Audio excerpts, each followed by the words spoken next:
If one name sparks arguments from Budapest to Washington, it's George Soros. To some, he's a brilliant investor and humanitarian who gave away billions. To others, he's a shadowy billionaire, accused of pulling strings behind the scenes. But who is he really? And how did a Jewish teenager hiding from the Nazis in World War II end up becoming the man known as the one who broke the Bank of England?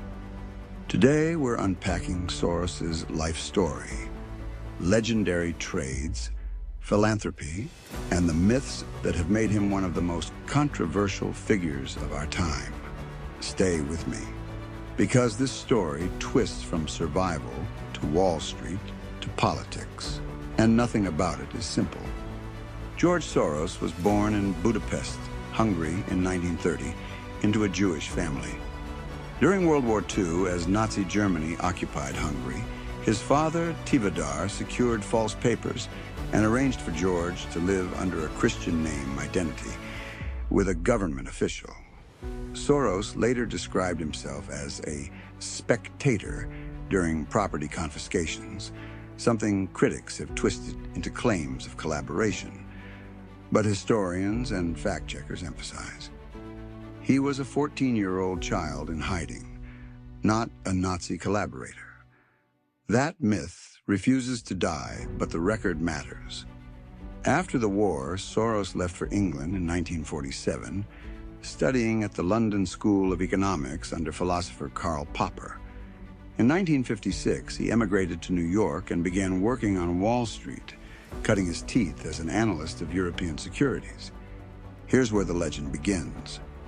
In 1973, Soros founded Quantum Fund, one of the world's first hedge funds, seeded with $12 million. With an eye for macroeconomic shifts, Soros built a reputation for bold, high-conviction bets. His most famous move? September the 16th, 1992, known as Black Wednesday. Britain had tied its currency, the pound, to Europe's exchange rate mechanism. The problem?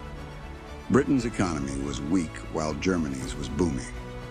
Soros and his deputy, Stanley Druckenmiller, bet that the pound couldn't hold its peg. They borrowed billions in pounds, sold them for Deutsche Marks, and waited. That morning, the Bank of England spent billions of reserves and even hiked interest rates from 10% to 15% in desperation. But the avalanche was unstoppable.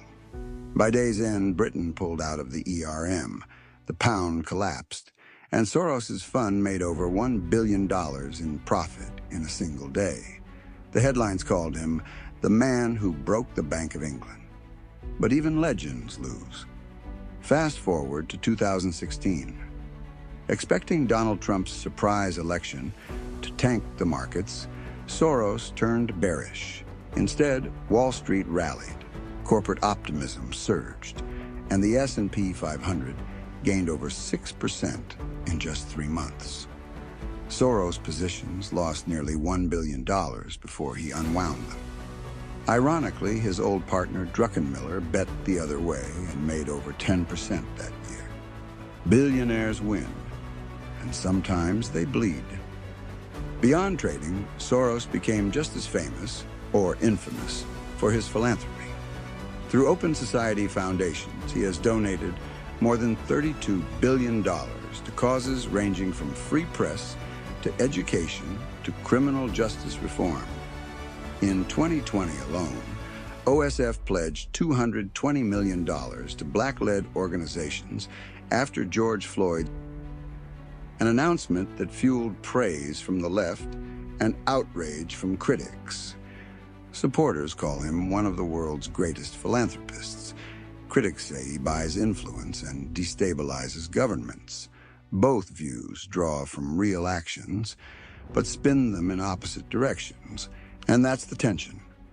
George Soros is a billionaire who mastered global finance, survived some of history's darkest years, gave away most of his fortune, and still became the villain in countless conspiracy theories.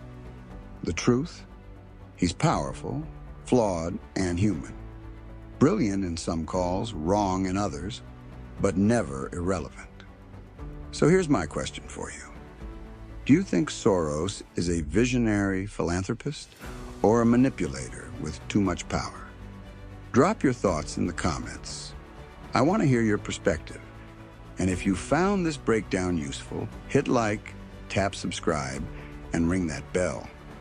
Because in part 2, we're diving into Antifa's history and tactics, from 1932 Berlin to today's street clashes. That episode will change how you see the headlines.